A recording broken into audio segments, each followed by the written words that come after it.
Algumas cicatrizes nunca aparecem na pele, mas marcam a alma por toda a vida. Esta é a história de como encontrei minha voz, depois de anos de silêncio. Meu nome é Antônia Oliveira. Tenho 83 anos. Nasci em 1942, numa cidadezinha do interior de Minas Gerais, onde o tempo parecia correr mais devagar que o resto do mundo. Quando olho para minhas mãos hoje, enrugadas pelo tempo, lembro das jovens mãos de 19 anos que datilografavam sonhos e esperanças naquela antiga máquina de escrever Olivetti, que ganhei do meu pai quando terminei o curso de secretariado. Antes de continuar, comente de onde você está assistindo esse meu relato. Aproveita e se inscreva no canal e curta o vídeo. Isso me ajuda muito. Era 1961 e para uma moça do interior, recém-formada e cheia de esperanças, conseguir um emprego como secretária no consultório do Dr. Ricardo Mendes significava muito mais que um simples trabalho. Era a promessa de independência, de respeito na comunidade. Dr. Ricardo não era um médico qualquer. Era considerado o melhor cardiologista da região, formado no Rio de Janeiro, com especialização nos Estados Unidos. Um homem que, aos olhos da sociedade, representava o auge da respeitabilidade. Ainda me lembro do dia da entrevista. Vesti meu melhor conjunto, um tailleur azul marinho que minha mãe tinha costurado especialmente para ocasiões importantes. Calcei sapatos de salto médio, penteei meus cabelos castanhos presos num coque discreto. Queria parecer profissional, séria, competente. Meu pai me levou até o consultório, orgulhoso, mas preocupado. Nunca antes uma mulher da família tinha trabalhado fora de casa. "Vai dar tudo certo, minha filha", ele disse, ajeitando a gola do meu casaco. "Só não se esqueça de quem você é."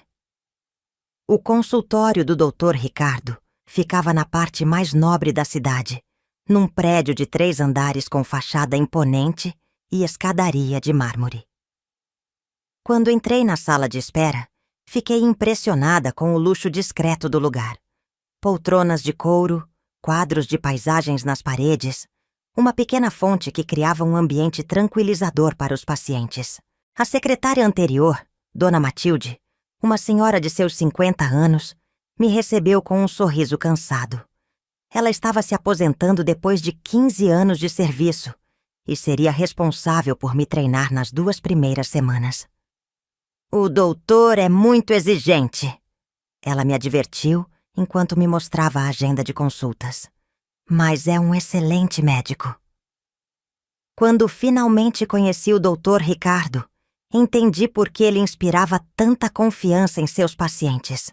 Alto, cabelos grisalhos nas têmporas, porte elegante e uma voz grave que transmitia segurança.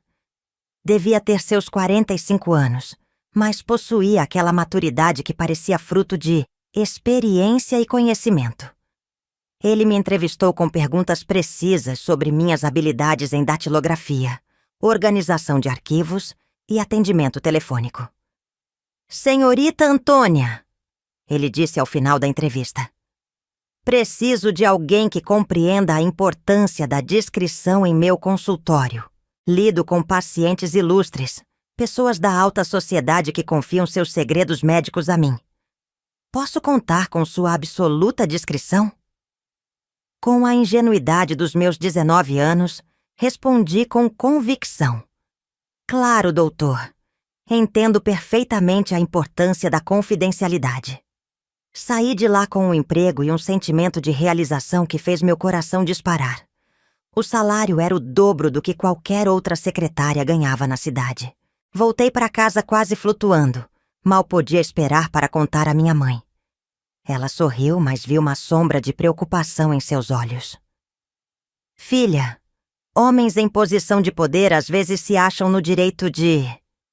Bem, tome cuidado", ela disse enquanto preparava o jantar. Na época, achei que ela estava sendo antiquada, presa a valores de uma geração que não compreendia que os tempos estavam mudando. Como eu poderia suspeitar que aquele médico respeitado, casado com a filha do prefeito, pai de 3 filhos, membro ativo da igreja local, esconderia uma faceta tão sombria? As 2 primeiras semanas de treinamento com Dona Matilde foram intensas. Aprendi a operar o aparelho de raio-x básico, a esterilizar instrumentos simples, a organizar prontuários, a lidar com os representantes de laboratórios farmacêuticos. Observei como ela lidava com os pacientes nervosos, acalmando-os com palavras gentis antes das consultas.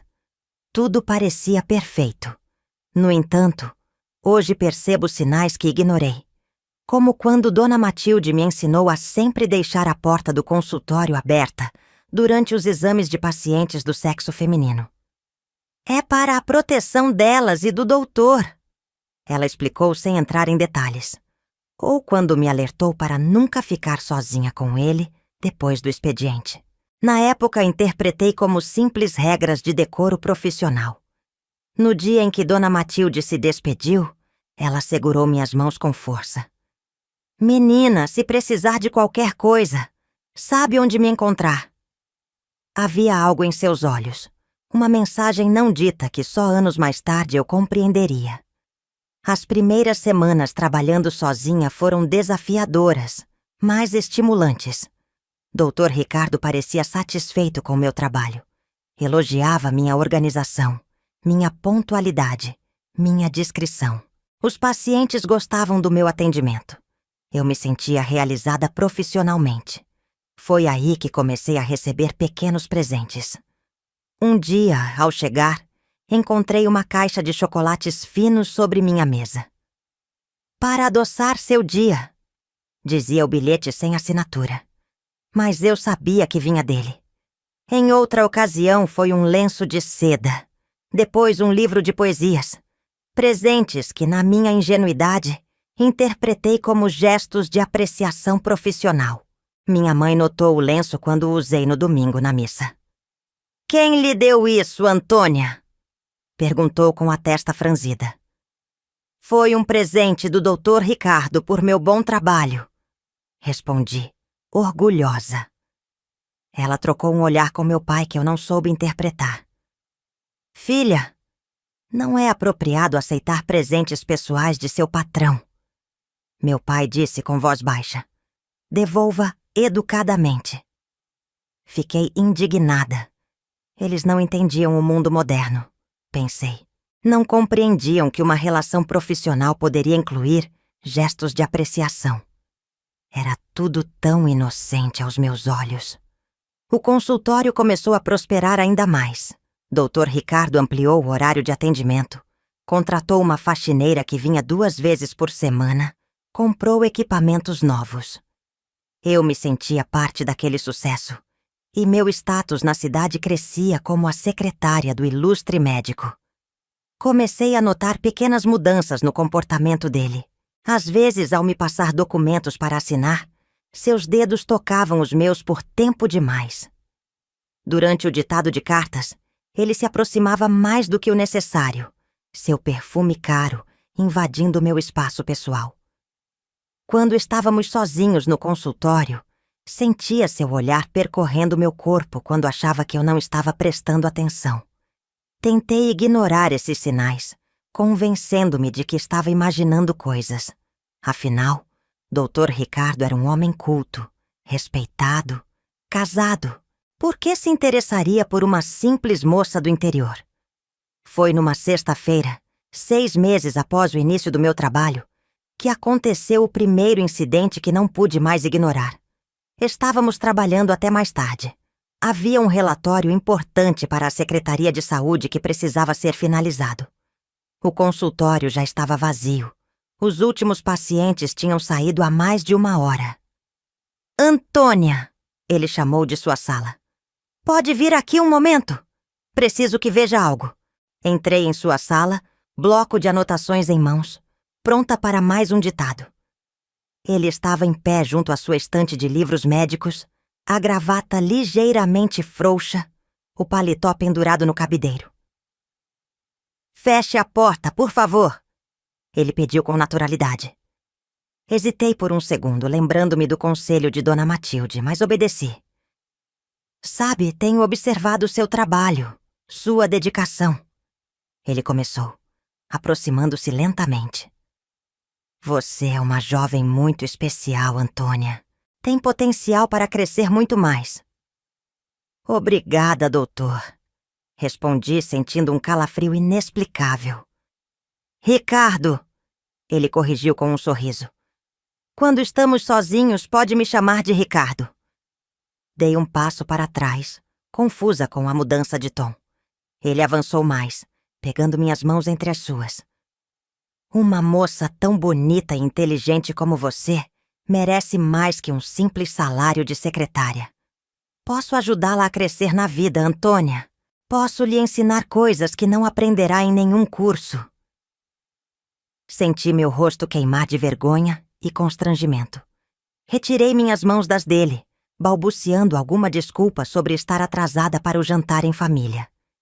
Ele não insistiu naquele dia. Apenas sorriu, como se soubesse de algo que eu ainda não compreendia. Pense no que eu disse, querida.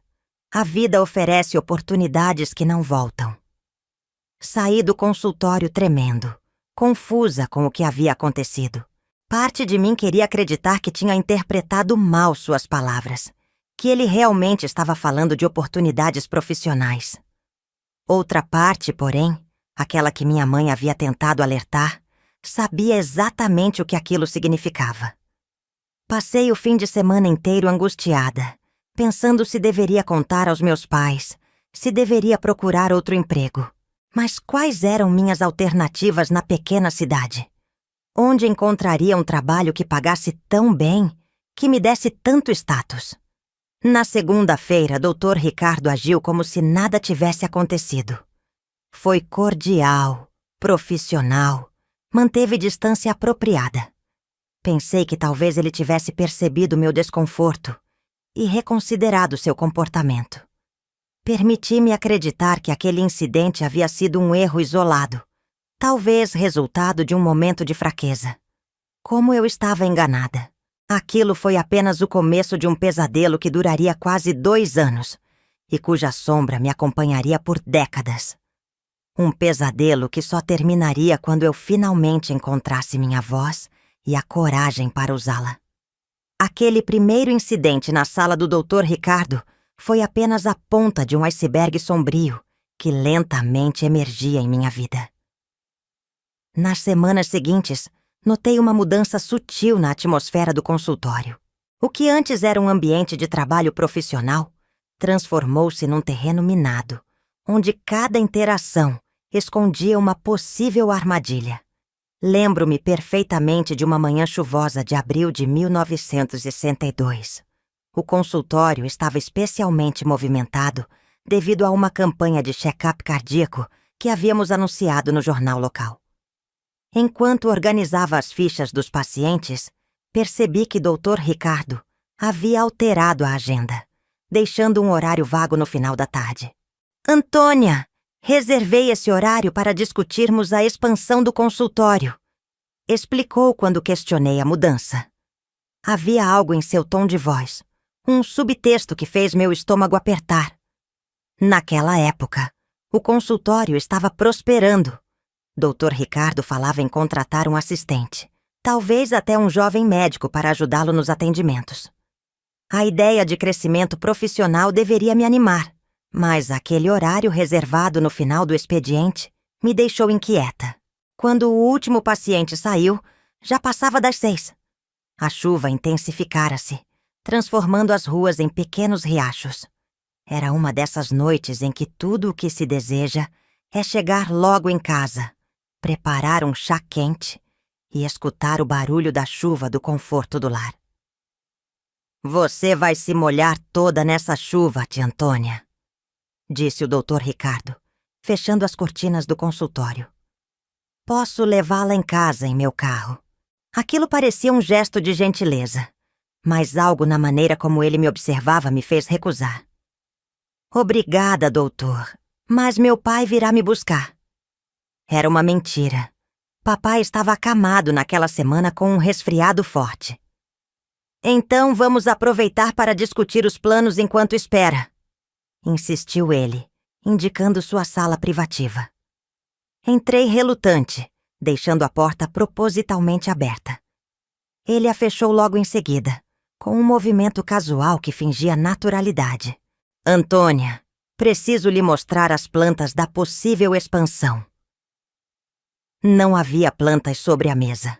Apenas um envelope pardo que ele abriu lentamente, retirando dali não projetos arquitetônicos, mas fotografias. Com horror, reconheci algumas pacientes do consultório, em situações de exame médico, fotografadas sem que percebessem, em ângulos que revelavam partes íntimas de seus corpos.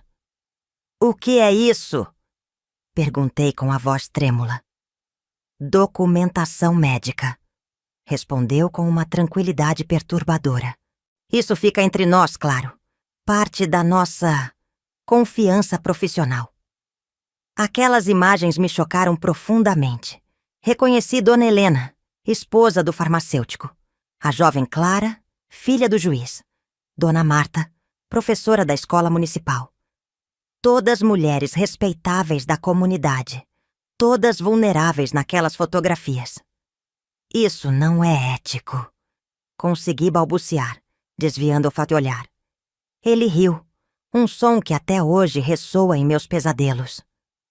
"Ética é relativa, minha querida.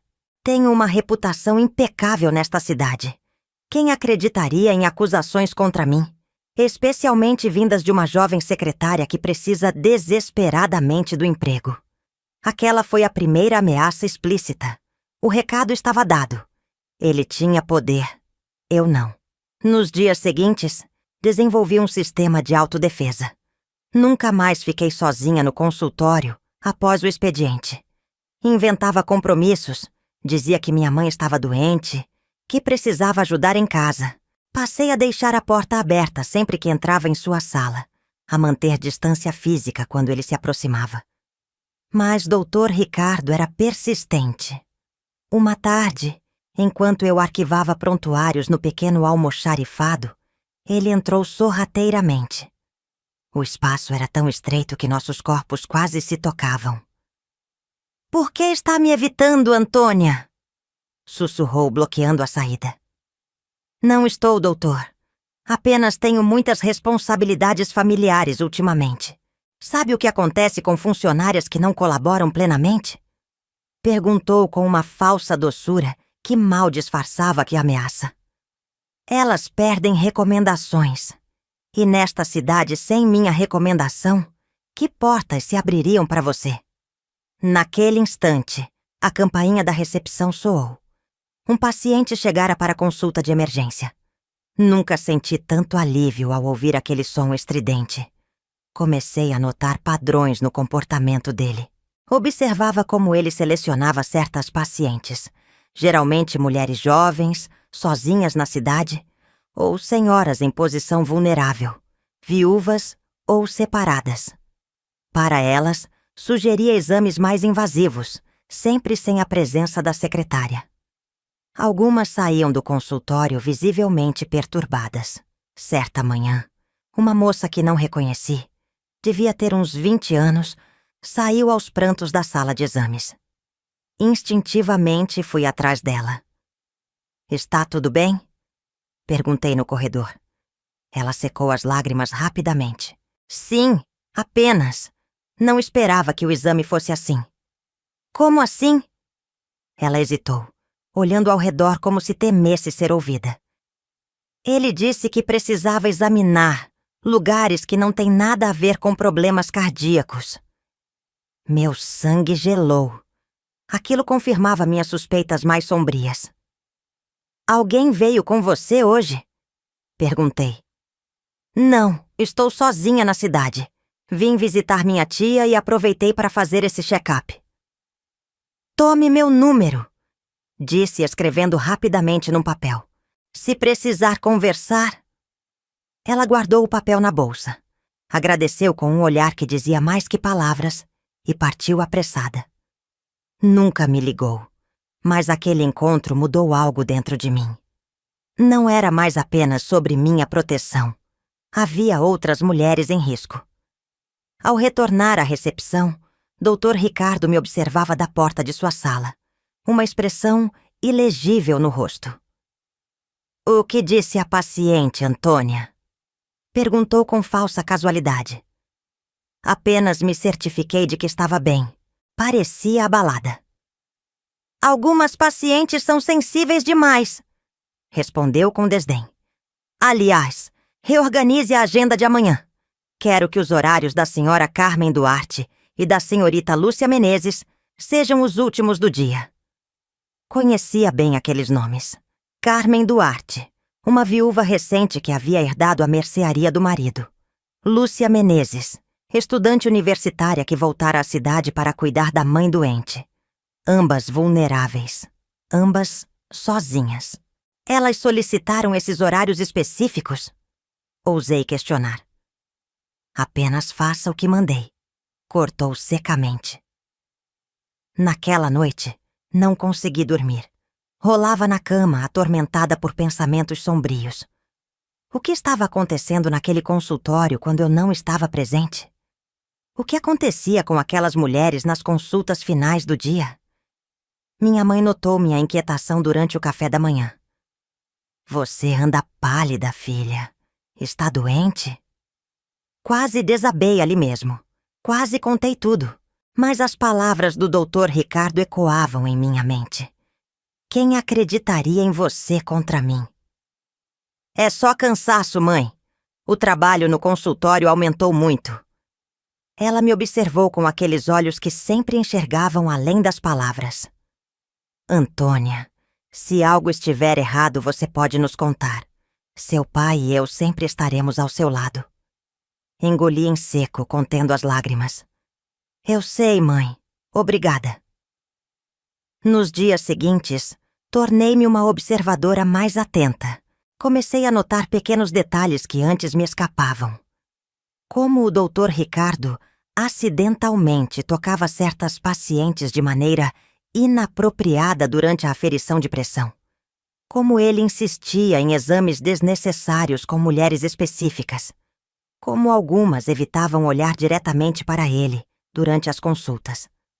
Também percebi que ele começara a manipular os prontuários. Encontrei anotações falsas, diagnósticos exagerados que justificavam procedimentos mais invasivos. Em alguns casos, sugeria tratamentos com medicamentos que causavam sonolência ou confusão mental.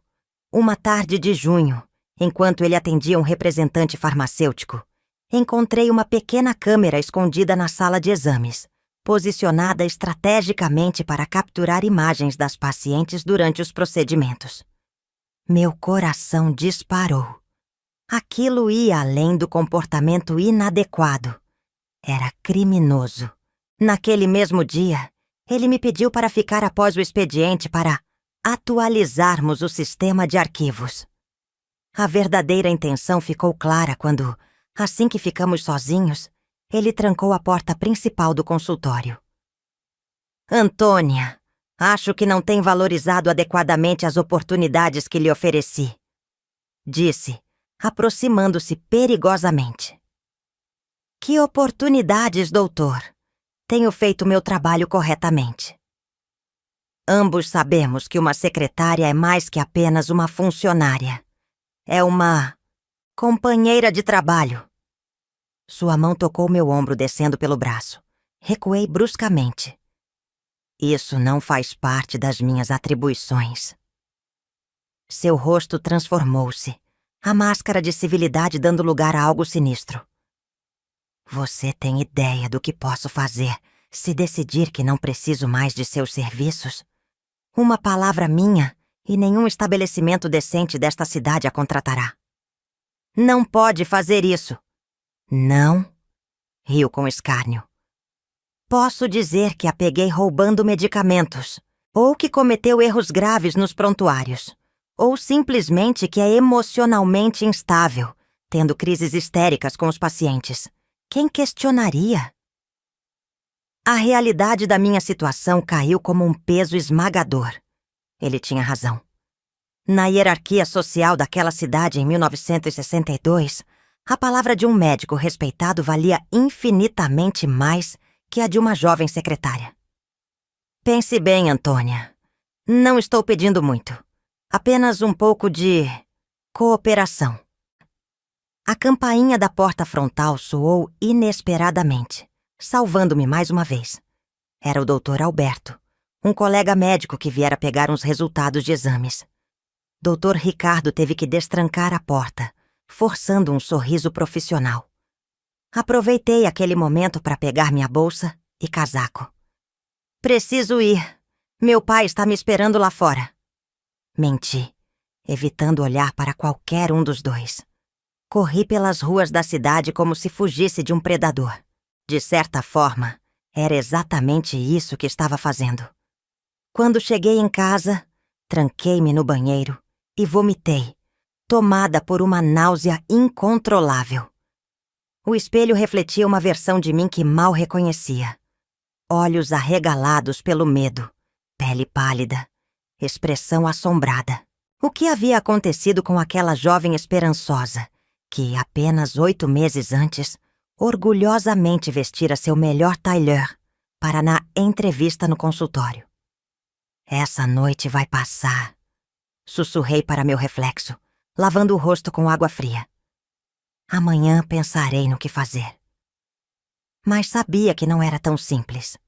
O emprego que representara minha independência transformara-se numa prisão. A reputação profissional que tanto valorizado agora estava sendo usada como arma contra mim. E pior, suspeitava que não era a única vítima daquele homem. Naquela noite, tomei uma decisão que mudaria o curso da minha vida. Não podia continuar fingindo que não via o que acontecia. Não podia abandonar outras mulheres à mercê daquele predador. Precisava encontrar uma maneira de reunir provas, de documentar os abusos, de quebrar o silêncio que protegia o Dr. Ricardo. Não sabia ainda como faria isso, nem que preço pagaria por desafiar um homem tão poderoso. Mas uma coisa estava clara. As vozes silenciadas no consultório precisavam ser ouvidas. A manhã seguinte chegou com o peso de minha decisão. Acordei antes do despertador tocar, após uma noite de sono fragmentado e pesadelos. Enquanto me preparava para o trabalho, ensaiei mentalmente diferentes abordagens. Confrontá-lo diretamente seria perigoso. Pedir demissão sem evidências apenas o deixaria livre para continuar seus abusos com outras. A única opção viável era documentar, reunir provas, criar um caso sólido que nem mesmo a reputação dourada do Dr. Ricardo poderia desmantelar. Cheguei ao consultório mais cedo que o habitual. A faxineira, Dona Conceição, ainda limpava a sala de espera. "Bom dia, menina. Madrugou hoje?" perguntou com seu sorriso sincero. "Precisava adiantar algumas coisas", respondi vagamente, seguindo para minha mesa. Aproveitei aqueles momentos de solitude para examinar com mais cuidado os arquivos. Comecei a criar um sistema secreto de anotações em um pequeno caderno que mantinha escondido em minha bolsa. Para cada paciente que me parecia vulnerável ou que apresentava sinais de desconforto após as consultas, fazia uma pequena marca discreta em sua ficha. Um ponto quase imperceptível no canto superior direito. Quando o Dr. Ricardo chegou, forcei meu melhor sorriso profissional. "Bom dia, doutor. O Sr. Mendonça ligou desmarcando o horário das 9 horas. Está com gripe." Ele pareceu estudar meu rosto por um momento, procurando sinais do nosso confronto do dia anterior. Não encontrando o que buscava, limitou-se a assentir. "Reorganize a agenda então. E Antônia, sobre ontem?" "Já esqueci, doutor." Interrompi com falsa leveza. "Todos temos dias difíceis." Um leve sorriso de satisfação surgiu em seu rosto. Era exatamente o que ele queria ouvir, que eu estaria disposta a fingir que nada acontecera. Aquela pequena mentira me concedeu o que eu mais precisava: tempo. Durante as semanas seguintes, adotei uma estratégia cuidadosa. Externamente, voltei a ser a secretária eficiente e submissa que ele esperava. Internamente, transformei-me numa detetive meticulosa, catalogando cada incidente suspeito, cada comentário inapropriado, cada paciente que demonstrava sinais de abuso. Foi nesse período que aprendi a desaparecer em plena vista. A estar presente fisicamente enquanto tornava minha presença quase imperceptível. Era uma habilidade útil quando precisava ouvir conversas sem ser notada ou observar comportamentos quando ele pensava estar sozinho. Contudo, esse jogo de aparências cobrava seu preço. À noite, ao chegar em casa, sentia-me exausta não apenas fisicamente, mas espiritualmente. Manter aquela fachada de normalidade enquanto testemunhava horrores sutis, dia após dia, corroía algo fundamental dentro de mim. Minha família começou a notar mudanças que não conseguia mais esconder. Emagreci vários quilos, desenvolvendo olheiras profundas que nenhuma maquiagem conseguia disfarçar. Meu pai, sempre observador, confrontou-me uma noite após o jantar. Minha filha, algo está acontecendo. Você não é mais a mesma. Quase desabei ali mesmo. Quase contei tudo. Mas então pensei nas consequências. Não apenas para mim, mas para eles. Dr. Ricardo conhecia todos na cidade. Tinha influência sobre o emprego de meu pai na prefeitura, sobre os remédios que minha mãe precisava da farmácia local, sobre tantos aspectos de nossas vidas. É só o trabalho, pai. Estamos com muitos pacientes ultimamente. Menti, odiando-me por cada palavra falsa. Uma tarde de julho, quando as férias escolares trouxeram um fluxo maior de mães com seus filhos ao consultório, testemunhei algo que cristalizou minha determinação. Uma jovem mãe, Teresa, viúva recente, trouxera seu filho de 10 anos para um check-up.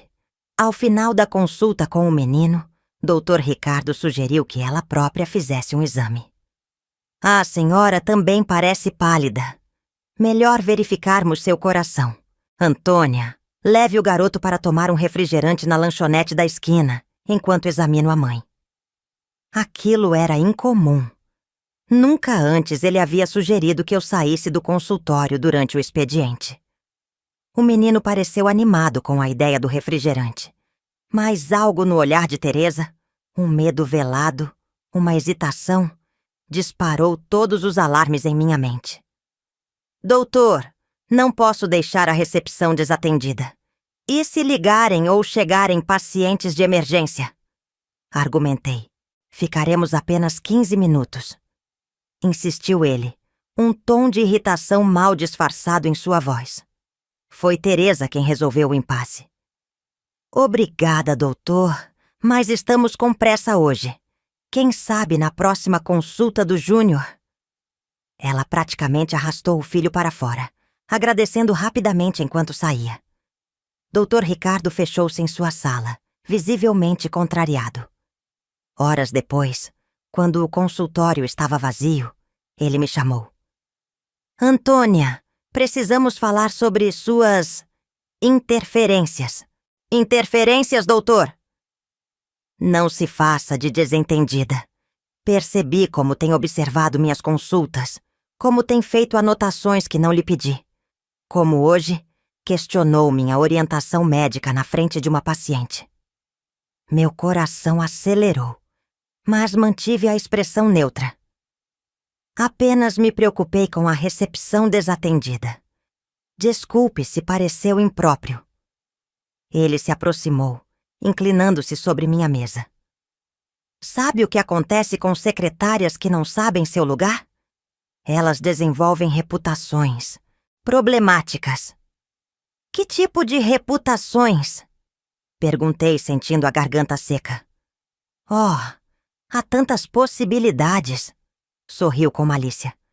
Talvez a de uma jovem emocionalmente instável, ou de alguém que inventa histórias para chamar atenção, ou quem sabe, a de uma moça que se insinua para homens comprometidos e depois os acusa falsamente quando rejeitada. O sangue gelou em minhas veias. Ele estava me ameaçando diretamente, deixando claro o que aconteceria se eu falasse sobre suas condutas. Tenho amigos no jornal local. Continuou, saboreando meu evidente desconforto.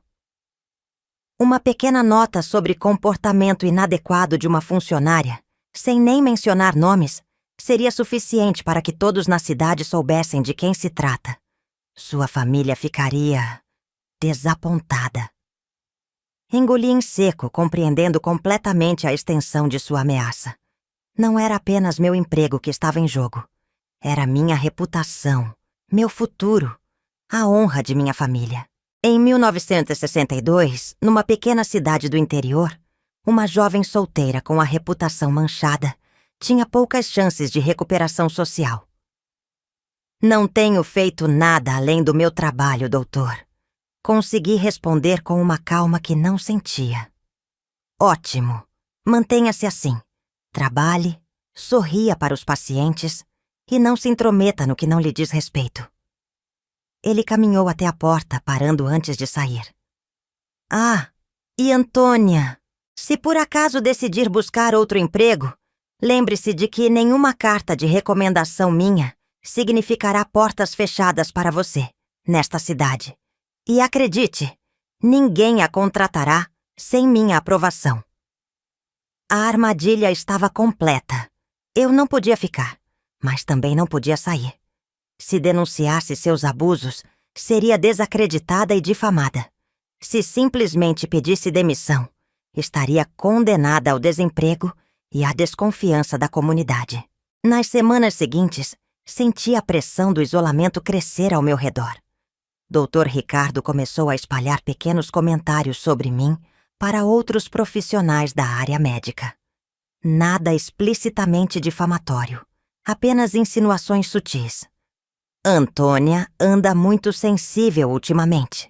Ou, preciso ter cuidado com o que digo. Ela interpreta tudo de maneira pessoal. O efeito foi gradual, mas perceptível.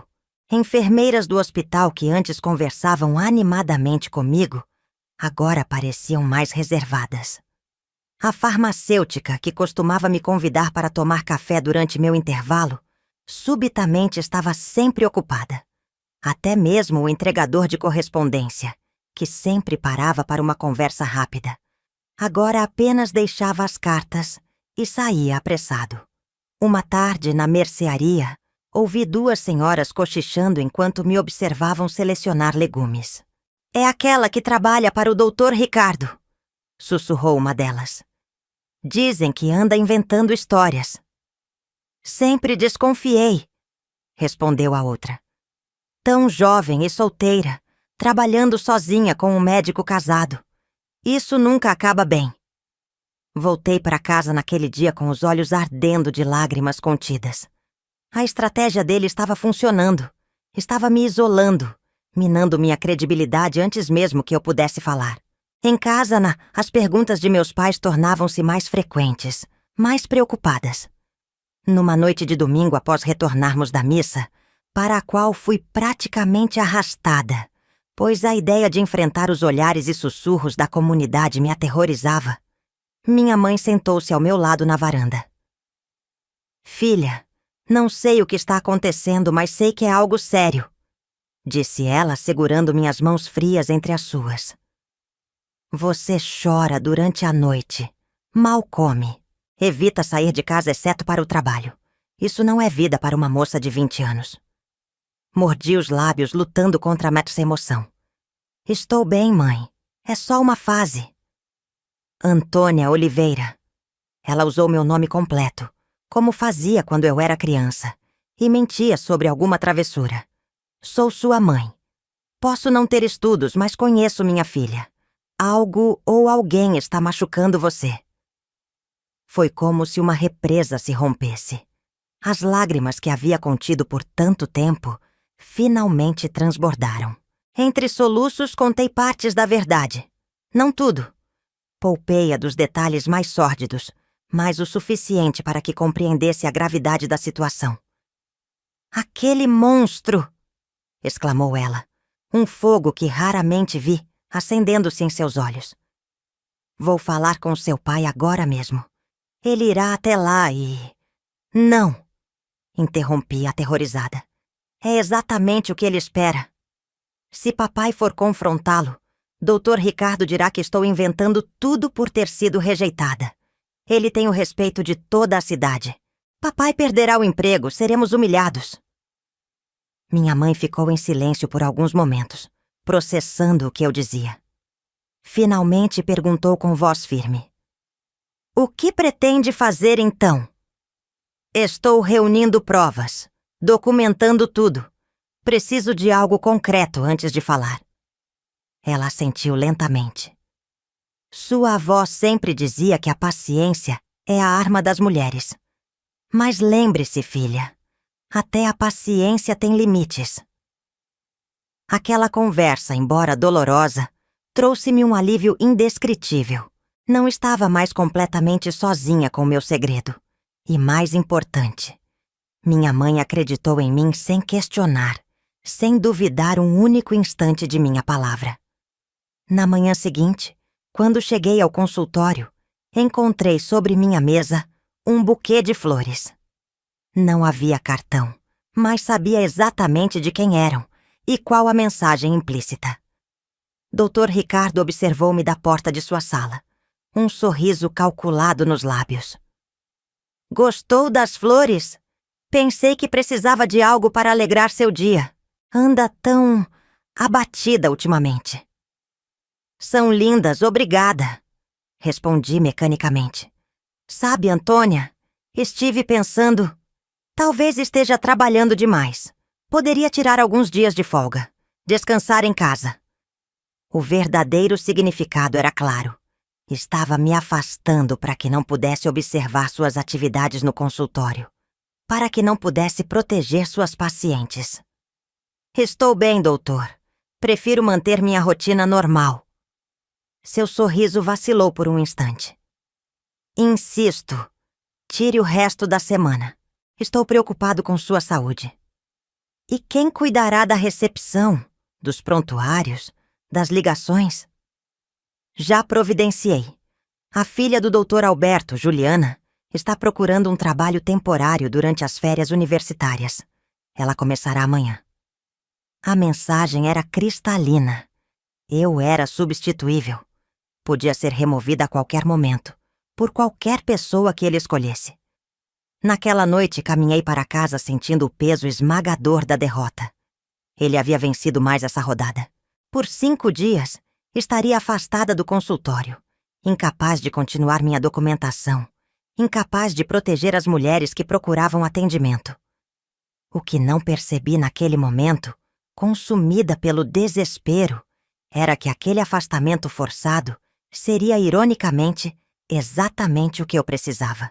Aqueles 5 dias longe do olhar vigilante do Dr. Ricardo me dariam a liberdade para tomar o próximo passo, procurar outras vítimas e começar a construir uma rede de apoio que eventualmente quebraria o muro de silêncio ao redor daquele consultório aparentemente respeitável.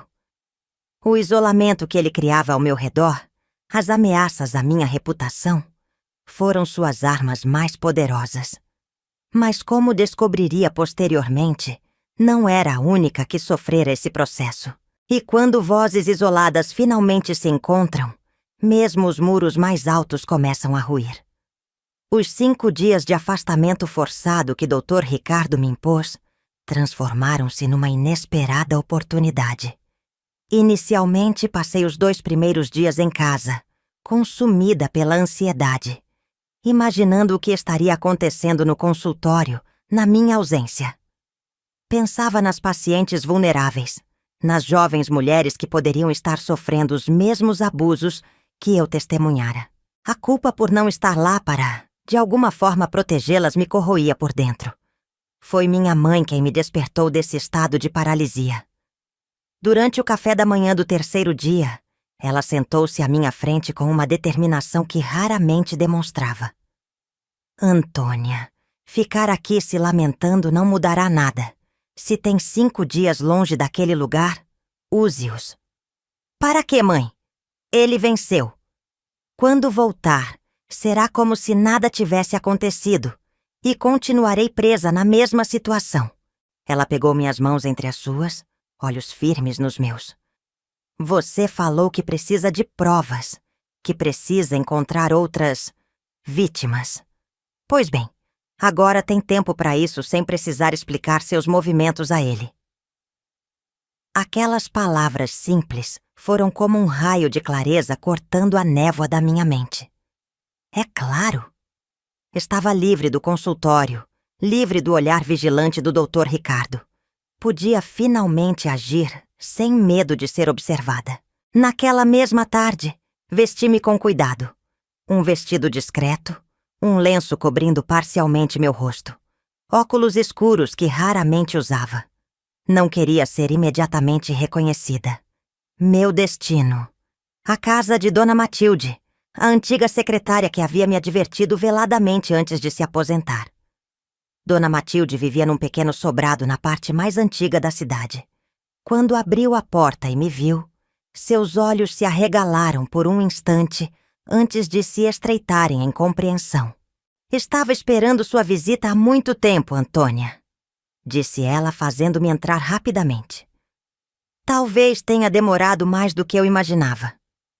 A pequena sala estava impecavelmente arrumada, embora mobiliada de forma modesta. Um gato malhado observava-me com curiosidade do parapeito da janela. Como sabia que eu viria? Perguntei, removendo os óculos escuros. Ela me ofereceu um lugar no sofá e sentou-se à minha frente numa poltrona gasta pelo tempo. Reconheci os sinais, a mesma expressão que vi no espelho durante anos, o mesmo olhar assombrado. Então, aconteceu com você também? Dona Matilde serviu-nos chá de um bule de porcelana com bordas lascadas. Suas mãos tremiam levemente. Comigo, com a secretária antes de mim. Posso apenas supor que continua acontecendo. Durante as 2 horas seguintes, escutei seu relato. Ela trabalhou para o Dr. Ricardo por 15 anos, suportando assédios, ameaças veladas, testemunhando abusos contra pacientes. Por que permaneceu tanto tempo? A resposta era dolorosamente familiar. Medo, necessidade financeira, isolamento. Como viúva sem filhos, dependia inteiramente daquele emprego. Por que não denunciou quando finalmente saiu? Perguntei. Seus olhos se encheram de lágrimas contidas. Denunciar para quem, minha querida? Para o delegado, que é seu paciente há décadas. Para o juiz, cujo filho foi salvo pelo Dr. Ricardo durante uma crise cardíaca? Para o padre, que recebe doações generosas dele para as obras da igreja? Aquela realidade esmagadora pesou sobre mim. Dr. Ricardo havia construído não apenas uma reputação, mas uma fortaleza de proteção social ao seu redor. Não vim aqui para desencorajá-la, continuou Dona Matilde, notando meu desânimo. Vim para dizer que não está sozinha. E mais importante, tenho algo que pode ajudar. Ela levantou-se com dificuldade e foi até um baú antigo no canto da sala. De lá, retirou um caderno encadernado em couro escuro, fechado com um pequeno cadeado. Meu diário. 15 anos de registros detalhados. Nomes, datas, incidentes. Não apenas comigo, mas com dezenas de pacientes.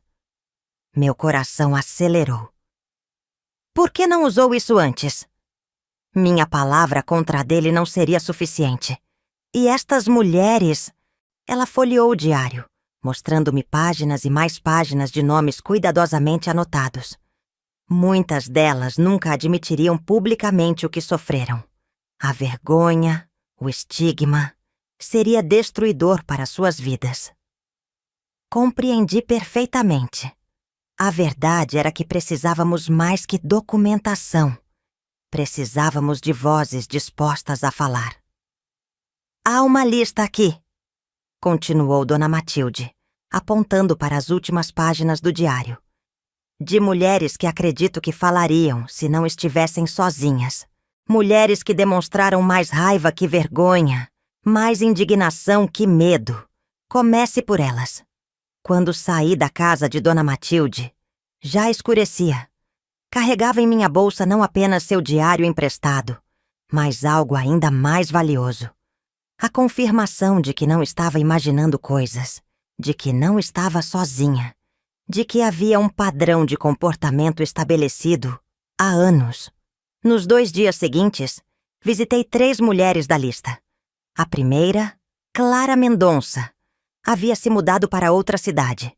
A segunda, Luísa Fernandes, recusou-se a falar comigo, fechando a porta em meu rosto assim que mencionei o nome do Dr. Ricardo. Mas a terceira, Helena Mota, uma viúva de 45 anos que administrava sozinha uma pequena livraria, convidou-me para entrar assim que expliquei vagamente o motivo da minha visita. Então, finalmente, alguém vai fazer algo a respeito, disse ela, servindo-me café numa pequena copa nos fundos da livraria. Já era tempo. Helena contou-me uma história que fez meu estômago revirar. Durante um exame de rotina, há 2 anos, Dr. Ricardo a dopara com um medicamento misturado à água que lhe oferecera. Quando recuperou parcialmente a consciência, percebeu que estava sendo fotografada em posições comprometedoras. Ele depois usou essas fotografias para chantageá-la, exigindo favores sexuais em troca de seu silêncio. Por que não denunciou? Perguntei, embora já soubesse a resposta. Sou uma viúva gerindo um negócio numa cidade pequena. Se essas fotos viessem a público, quem sofreria as consequências? Ele, com seus amigos poderosos? Ou eu que seria vista como a viúva indecente pelo resto da minha vida? Helena revelou-me algo ainda mais perturbador.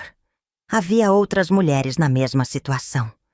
Ela conhecia pelo menos 2 que também estavam sendo chantageadas com fotografias comprometedoras. Nos encontramos às vezes para apoio mútuo. Nunca falamos abertamente sobre isso, mas sabemos. Reconhecemos o sofrimento umas nas outras. Quando voltei para casa naquela noite, minha cabeça fervilhava de ideias. Se Helena estava certa, existia um grupo de mulheres que, juntas, poderiam ser fortes o suficiente para enfrentar o Dr. Ricardo. Não apenas minha palavra contra a dele, não apenas o diário de Dona Matilde, mas várias vozes unidas contando histórias assustadoramente similares. No meu último dia de folga forçada, organizei tudo o que havia descoberto. Anotei nomes, endereços, padrões de comportamento. Percebi que Dr. Ricardo tinha preferência por certos tipos de vítimas. Mulheres sozinhas, geralmente viúvas, ou solteiras independentes, mulheres novas na cidade sem redes de apoio estabelecidas, ou, ocasionalmente, jovens tímidas de famílias importantes que teriam muito a perder com um escândalo. Quando retornei ao consultório na segunda-feira seguinte, senti-me diferente. O medo ainda estava lá, mas agora havia algo mais. Determinação. Juliana, a filha do Dr. Alberto que me substituíra temporariamente, parecia aliviada ao me ver. Graças a Deus você voltou, sussurrou enquanto me passava as anotações da semana. Esse lugar me dá arrepios. Dr. Ricardo me recebeu com um sorriso que não alcançava seus olhos. Antônia, bem-vinda de volta. Espero que esteja descansada. Perfeitamente descansada, doutor. Respondi com uma calma que o fez franzir levemente o senho. Nas semanas seguintes, adotei uma estratégia dupla. Durante o dia, no consultório, era a secretária modelo. Eficiente, discreta, submissa. Evitava confrontos diretos, seguia instruções, mantinha-me invisível enquanto continuava discretamente minha documentação. À noite e nos fins de semana, transformava-me numa investigadora. Com a ajuda de Helena, comecei a organizar pequenas reuniões com outras vítimas. No início, éramos apenas 4 mulheres, encontrando-nos nos fundos da livraria após o horário de fechamento. Logo, o grupo cresceu para 7, depois 12.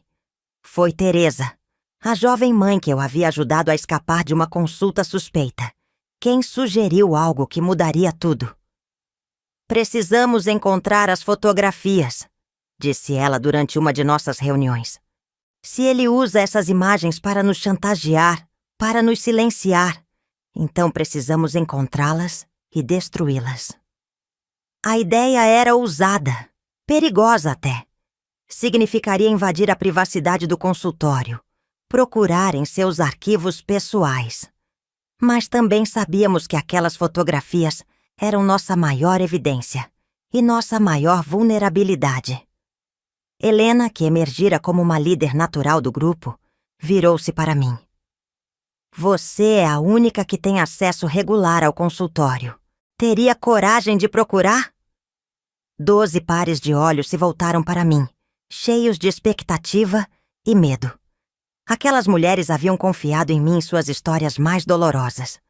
Algumas arriscavam seus casamentos, suas reputações, seus meios de subsistência apenas por estarem ali. Farei isso. Respondi com uma convicção que me surpreendeu. Mas precisarei de ajuda. E de um plano. O plano que desenvolvemos era arriscado, mas meticuloso. Eu sabia que Dr. Ricardo mantinha um arquivo trancado em sua sala particular, uma pequena saleta adjacente ao consultório principal. A chave ficava sempre com ele. No entanto, uma vez por mês ele viajava para São Paulo para participar de congressos médicos, deixando o consultório fechado por um dia inteiro. O próximo congresso seria em 2 semanas.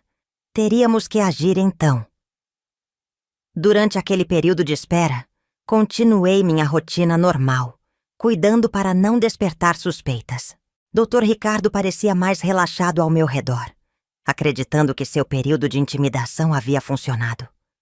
Ocasionalmente tentava pequenos avanços, um toque acidental em meu ombro, um comentário sugestivo, mas sempre recuava quando eu demonstrava desconforto.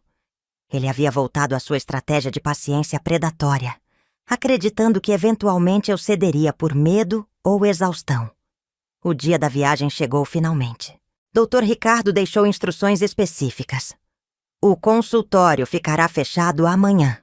Aproveitarei para trazer novos equipamentos de São Paulo. Não há necessidade de você vir trabalhar. Sim, doutor. Desejo boa viagem. Respondi docilmente. Assim que seu carro desapareceu na esquina, telefonei para Helena de um orelhão próximo. Ele saiu.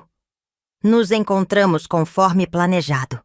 Às 7 da manhã do dia seguinte, enquanto a cidade ainda despertava lentamente, encontrei-me com Helena e Teresa na parte de trás do prédio onde ficava o consultório. Helena trouxera seu sobrinho, Paulo, um rapaz de 20 anos que trabalhava como chaveiro, e havia concordado em nos ajudar sem fazer perguntas. Tem certeza que não há alarmes? Perguntou ele enquanto analisava a fechadura da porta dos fundos. Absoluta. É um prédio antigo. A única segurança são as fechaduras. Em menos de 10 minutos estávamos dentro. O consultório estava silencioso e escuro, as cortinas fechadas dando ao ambiente um ar fantasmagórico. Guiei o pequeno grupo até a sala particular de Dr. Ricardo. O arquivo está ali. Apontei para um móvel de metal cinza no canto. Mas está trancado e não temos a chave. Paulo examinou a fechadura do arquivo. Isso é mais complicado. Precisarei de tempo. Quanto? Perguntou Helena, visivelmente nervosa. Pelo menos meia hora. Talvez mais. Teresa postou-se junto à janela. Ficarei vigiando a rua. Se alguém se aproximar, darei o alerta. Enquanto Paulo trabalhava na fechadura do arquivo, Helena e eu procuramos em outros lugares da sala. Gavetas da escrivaninha, prateleiras da estante, até mesmo atrás dos quadros nas paredes. Não encontramos nada. Após 40 minutos tensos, ouvimos um clique. Consegui! Anunciou Paulo, seu rosto brilhando de suor, apesar da manhã fresca. O arquivo estava organizado por datas, não por nomes. Começamos a examinar as pastas mais recentes, trabalhando retrospectivamente. Logo encontramos o que procurávamos. Envelopes pardos contendo fotografias. Dezenas deles. O que vimos nas imagens fez meu estômago revirar. Mulheres inconscientes ou semiconscientes, em posições vulneráveis durante supostos exames médicos. Algumas fotos claramente encenadas para parecer que as mulheres estavam participando voluntariamente de atos íntimos. Reconheci vários rostos: pacientes do consultório, mulheres da comunidade, até mesmo minhas colegas do grupo de apoio. "Precisamos tirar tudo isso daqui", disse Helena, sua voz tremendo de raiva. "Não podemos deixar que continue a usar essas imagens contra nós. Se simplesmente levarmos, ele saberá que alguém invadiu. Pode partir para ações mais desesperadas", argumentei. "Precisamos de cópias, não dos originais." Eu havia antecipado isso e trouxe uma pequena câmera. Fotografamos sistematicamente cada imagem comprometedora, cada documento incriminador.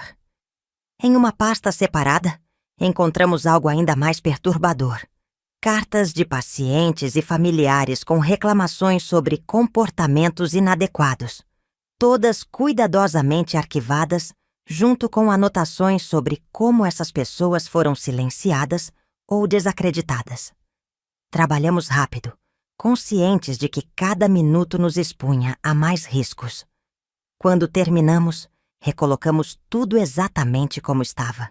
Paulo trancou novamente o arquivo, assegurando-se de que não havia sinais visíveis de violação. "Isso deveria ser levado à polícia", disse ele, visivelmente perturbado pelo que vira. "A polícia local nunca agirá contra ele", respondeu Helena. "Precisamos de ajuda de fora. E precisamos preparar estas mulheres para o que virá. Muitas nem sabem que foram fotografadas." Saímos do consultório como entramos, silenciosamente, sem deixar vestígios. Eu tremia, não apenas de medo, mas de uma mistura de horror e determinação. Aquelas imagens, aquelas provas de anos de abusos, estavam agora documentadas. Dr. Ricardo não era mais o único com poder sobre aquelas histórias. Na mesma noite, reunimos o grupo na livraria. 15 mulheres agora, sentadas em círculo, ansiosas pelo que tínhamos para mostrar. Decidimos não exibir as fotografias. Seria demasiado traumático. Em vez disso, explicamos o que havíamos encontrado.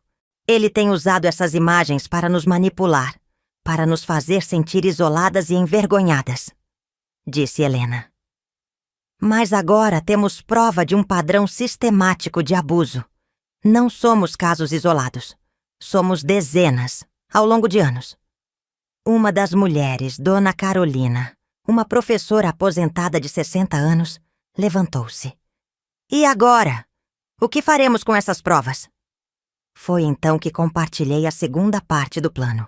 Durante minhas investigações, descobrira que uma ex-moradora da cidade, Márcia Santos, havia se tornado jornalista de um grande jornal em São Paulo.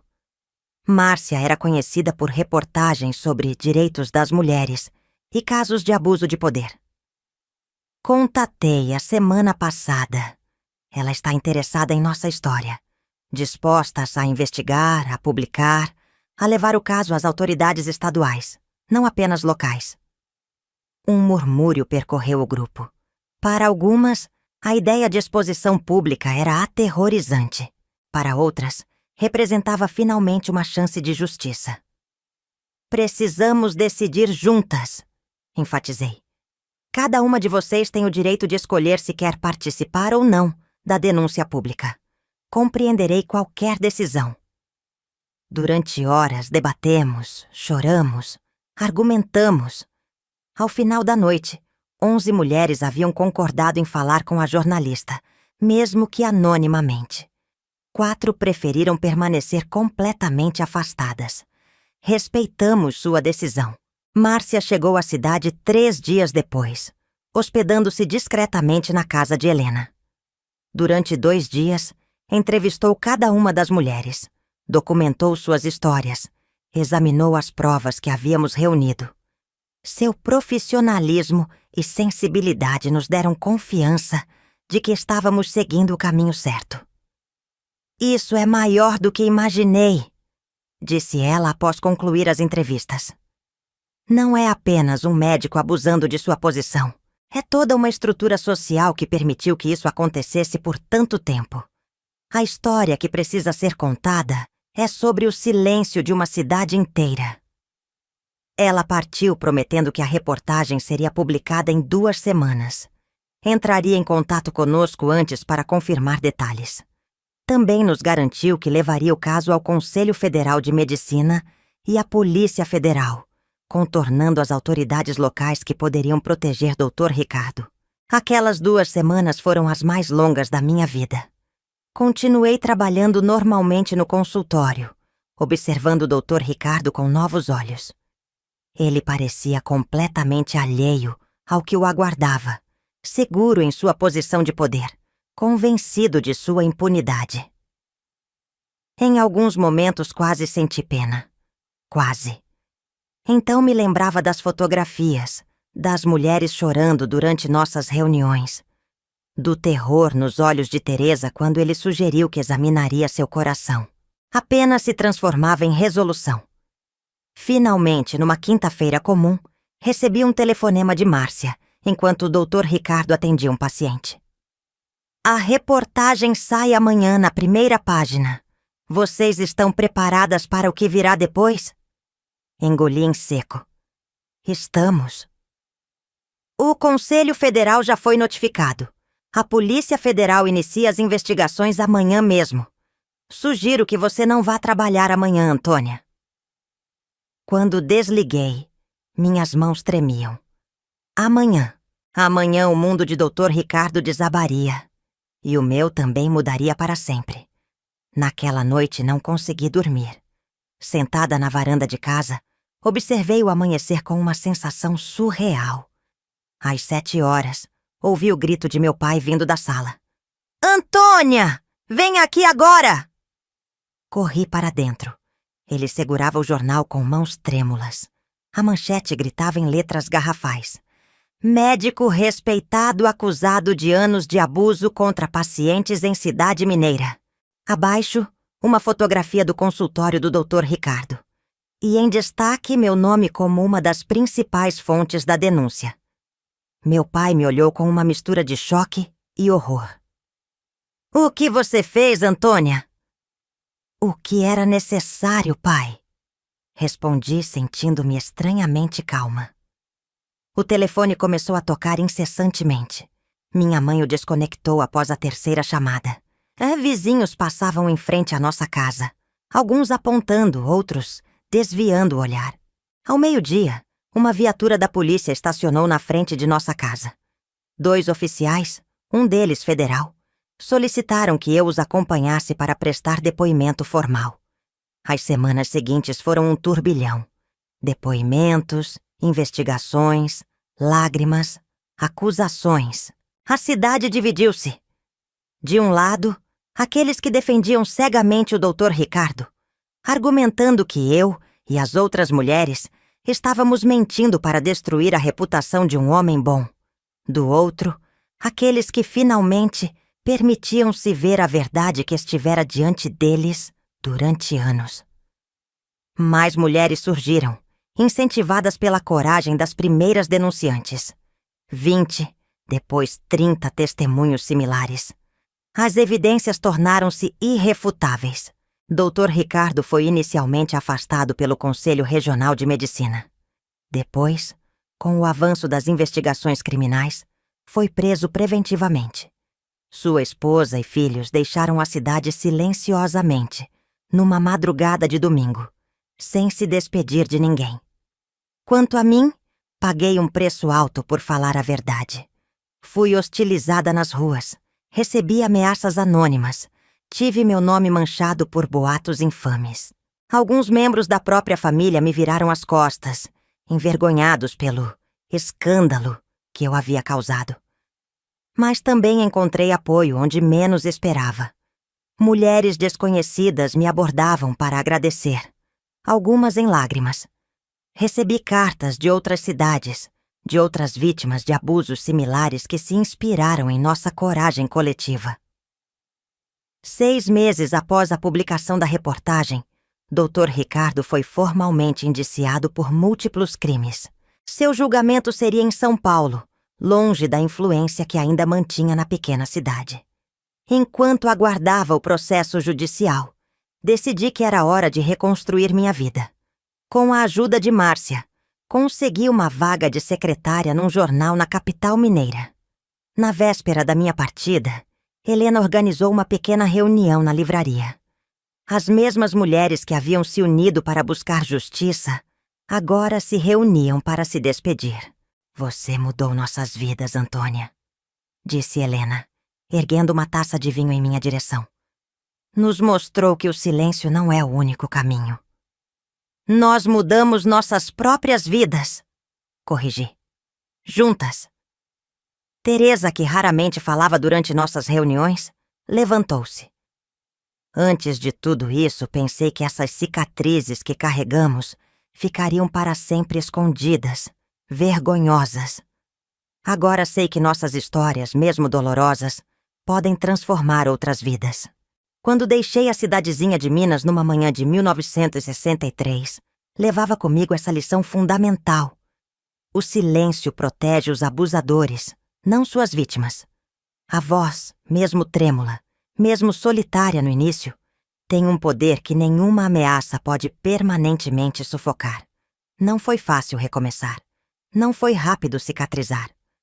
Durante anos acordei com pesadelos onde Dr. Ricardo ria de minha impotência. Durante anos hesitei em confiar em homens em posições de autoridade. Algumas feridas demoraram décadas para curar completamente. Outras, como disse no início, marcaram minha alma permanentemente. Mas também encontrei força, onde antes só via fragilidade. Encontrei propósito na dor. Depois do jornal, formei-me em serviço social, especializando-me no atendimento a mulheres vítimas de violência. Fundei um dos primeiros centros de apoio a mulheres de Minas Gerais, em 1975. Vi leis mudarem, consciências despertarem, ainda que lentamente demais. Dr. Ricardo foi condenado a 12 anos de prisão, dos quais cumpriu apenas 8 antes de ser libertado por bom comportamento. Nunca mais pôde exercer medicina. Soube que morreu em 1990, sozinho num apartamento em São Paulo. Não senti alegria com a notícia. Apenas um cansado alívio. Helena manteve a livraria até 2005, transformando-a num ponto de encontro para mulheres da comunidade. Faleceu em 2010, aos 93 anos, cercada por 3 gerações de filhas, netas e bisnetas. Não de sangue, mas de coração. Mulheres que ela acolheu e orientou ao longo de décadas. Quanto às outras mulheres do nosso grupo original, cada uma seguiu seu caminho. Algumas permaneceram na cidade, reconstruindo suas vidas com discreta dignidade. Outras, como eu, partiram em busca de novos começos. Mantivemo-nos em contato ao longo dos anos. Cartões de Natal, telefonemas ocasionais, visitas raras, mas preciosas. Hoje, aos 83 anos, olho para trás e vejo como aqueles eventos moldaram não apenas minha trajetória individual, mas tocaram outras vidas. Frequentemente recebo mensagens de mulheres jovens, advogadas, jornalistas, assistentes sociais, que encontraram nossa história em arquivos, em livros de história local, em trabalhos acadêmicos sobre direitos das mulheres. Como encontrou coragem? Elas sempre perguntam.